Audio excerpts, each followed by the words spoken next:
Anxoruz Farg'onada. Bu gal ham biz e'tiboringizga ayni viloyatda tamaki kontrabandasi yo'nalishida amalga oshirilayotgan ishlarni tahlil qilamiz. Nazorat organlari tomonidan qanday ishlar amalga oshirilmoqda?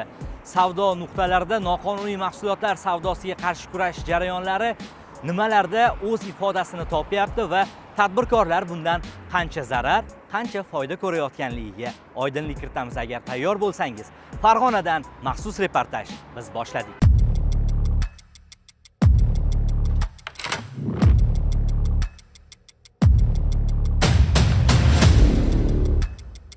Farg'onada nazoratsiz savdo tutuni kengaymoqda. Har 5-sigaret noqonuniy. Plastikda sotilmaydi, chek berilmaydi, lekin bozorlarda ochiq sotiladi. So'nggi yillarda O'zbekistonda tamaki mahsulotlari ustidan soliq va nazorat tizimi kuchaytirilgan bo'lsa-da, ayrim hududlarda noqonuniy savdo kengayishda davom etmoqda. Anxoruz Farg'ona viloyatining bir nechta shaharlari va tumanlarida olib borgan kuzatuvlari, xarid amaliyotlari hamda rasmiy axborotlarga asoslangan tahlili kontrabanda sigaretlarning qanday erkin aylanayotganini ochib beradi. Bozorlar, ko'chalar va do'konlardagi yashirin tutun. Farg'ona, Marg'ilon, Qo'qon shaharlari, Toshloq va Quva tumanlaridagi bozorlar, savdo rastalari va do'konlarda olib borilgan kuzatuvlarda bir nechta holat bizning e'tiborimizni tortdi. Aksiz markasiz, rasmiy hujjatlarsiz xorijda ishlab chiqarilgan sigaretlar ko'plab do'kon va rastalarda ochiq yoki yashirin shaklda sotilmoqda. Ayrim savdogarlar plastik karta orqali to'lov qilishni rad etmoqda. Kassa chekini taqdim etish amaliyoti deyarli yo'q. So'rasangiz ayrimlari berishadi. Ba'zilarida esa tayyor bahona. Kassa mashinamiz ishlamay turibdi. Mahsulotlar ba'zida rastada ko'zga tashlanmaydi. So'rash orqali kassa ostidan chiqarilib sotiladi. Onlayn xarid qilish imkoniyatlari mavjud. Telegram guruhlari, Instagram sahifalari orqali buyurtma berish, to'lovni esa hatto do'konlarda ham PayMe klik orqali amalga oshirish mumkin. Bu amaliyotlar nafaqat iste'molchi salomatligi, balki davlat byudjetiga jiddiy xavf tug'diradi. O'rganishlarimiz davomida salkam 6 yildan buyon savdo bilan shug'ullanuvchi, noqonuniy tamaki savdosi ortidan javobgarlikka tortilgan va kattagina jarima to'lagan farg'onalik tadbirkor bizga o'z faoliyatini so'zlab berdi. Bizda markirovkasiz sigaretlar juda ham talabi kuchli bo'lgan, hozir ham kuchli. O'sha mahallarda juda ham kuchli bo'lgani sababli har xil o'sha nelegalniy kirib keladigan sigaretlar bilan shug'ullanganmiz. O'zimizga ham bor edi, lekin nelegalniy sigaretlar bilan ko'proq talab kuchli bo'lgani uchun o'sha sigaretlarni olib kirishga qaror qilganmiz. Demak, talabga ko'ra taklif bo'lgan. Ha, albatta. O'zi umuman tadbirkorlar nima sababdan mana shunday noqonuniy mahsulotlar bilan shug'ullanishni afzal ko'rishadi? Bilasizmi, bu noqonuniy deganda birinchi navbatda narx navosi rol o'ynaydi. Ikkinchi navbatda tadbirkorning o'ziga ko'proq foyda qolish hisobiga shunday ishlarni amalga oshirishadi. Lekin O'zbekiston qonunchiligida O'zbekiston hududiga noqonuniy kirib kelgan mahsulotlarni tarqatish, sotish bu taqiqlangan. Lekin shuni bilib turib ham ana shu faoliyat bilan shug'ullangansiz. Nima sabab bo'ldi endi to'xtatishingizga? Bilasizmi, 2023-yil ishchilarimdan biri shu noqonuniy sigaret sotgan qaysidir bir insonga. Bu inson chek talab qilgan. Noqonuniy sigaretga chek berilmasligini hamma biladi. Shuni orqasidan soliqqa telefon qilingan, keyin departamentga telefon qilishgan. Keyin shu magazinimni tekshiruv harakatlarini olib borishgan. Mana yuqorida aytib o'tdingiz, ko'proq foyda bo'ladi noqonuniy mahsulotlarning savdosida. Mana shunaqa tekshiruvlar kelgandan keyin mana shu foydalar chiqib ketishini oldin o'ylab ko'rmaganmisizlar? Yo'q, unaqa o'ylab ko'rmagan ekanmiz. Chunki bu ishni amalga oshiramiz deb yurganmiz. Buni hech kim bilmaydi deb o'ylaganmiz, lekin baribir bir kun qo'lga tushishimizni hech ham o'ylamaganmiz. Qo'lga tushganmiz. Departament bosgandan keyin bizga anchagina jarima solib bergan, soliq chiqarib bergan, mahsulotlarimizni hammasini olib ketishgan. Xatlovga olishgan.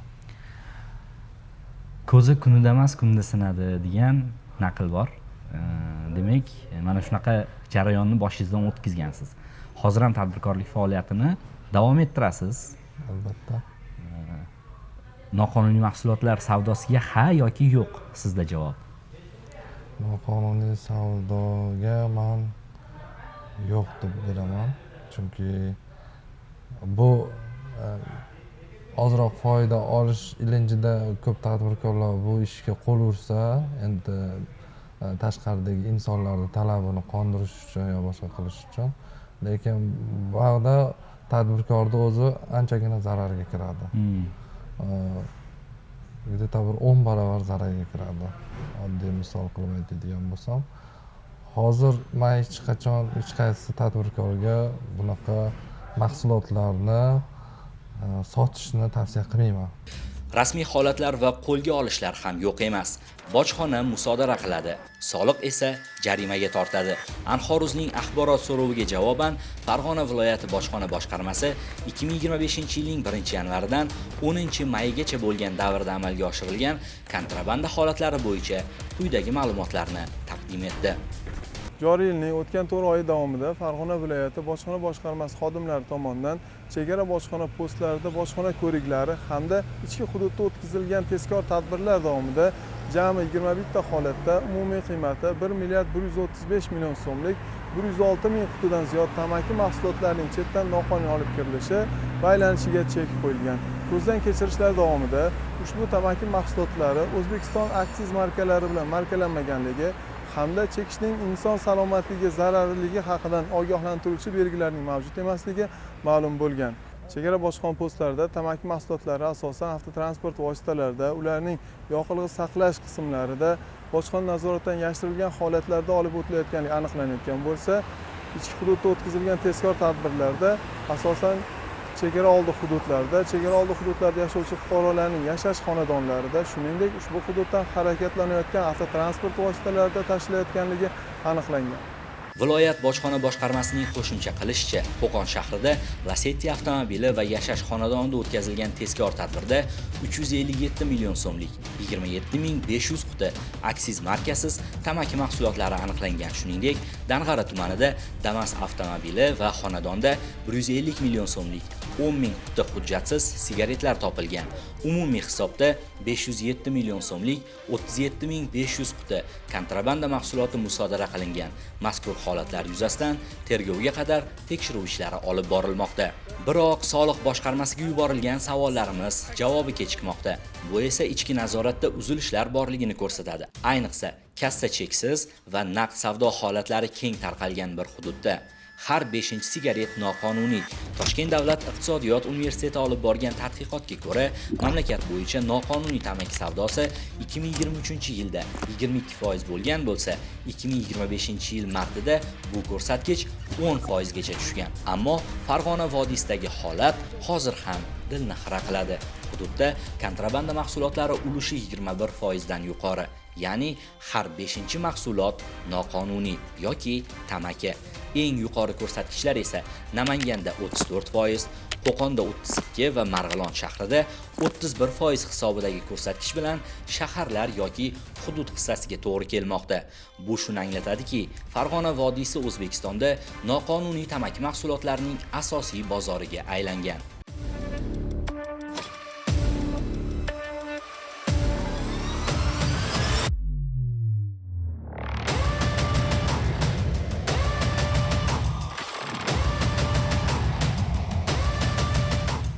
Tashqi emas, ichki nazorat kerak. Bojxona reydlari muhim, ammo kontrabanda mahsulotlarining ichki bozorda erkin sotilayotganini to'xtatish uchun nazorat faqat chegarada emas, balki ichkarida, savdo tizimida, soliqqa tortishda, onlayn savdo monitoringida kuchaytirilishi lozim. Biz Farg'ona viloyatida o'tkazgan surishtiruv davomida do'konlardan xarid qilgan tamaki mahsulotlarimizning qonuniyligini aniqlash maqsadida soliq hamkori tizimi orqali aksiz marka talabini buzish va kassa cheklarini bermaslikni ko'rsatgan holda murojaat qoldirdik. Javoblari bo'yicha kelgusi materialda ma'lumot beramiz. Esda tuting, tamaki tutuni bilan birga davlat byudjeti ham havoga uchmoqda. Bu esa kelgusida katta yo'qotishlarga olib kelishi mumkin. Farg'onadan tayyorlagan maxsus reportajimiz mana shu yerda o'z yakuniga yetdi. Biz viloyatdagi savdo nuqtalari Farg'ona, Marg'ilon, Qo'qon shaharlari qolaversa, Toshloq hamda Quva tumanlarida o'z o'rganishlarimizni amalga oshirdik. Ko'chma savdo nuqtalari yu katta bozorlardagi kontrabanda tamaki mahsulotlari sotuvchi savdogarlar bilan suhbatlashdik. Ular boshdan o'tkazgan hikoyalarni ayni mana shu reportajimiz uchun so'zlab berishdi va biz kelgusi reportajlarimizni Vodiyni yana boshqa viloyatlar Andijon hamda Namangan viloyatidan tayyorlashni davom ettiramiz.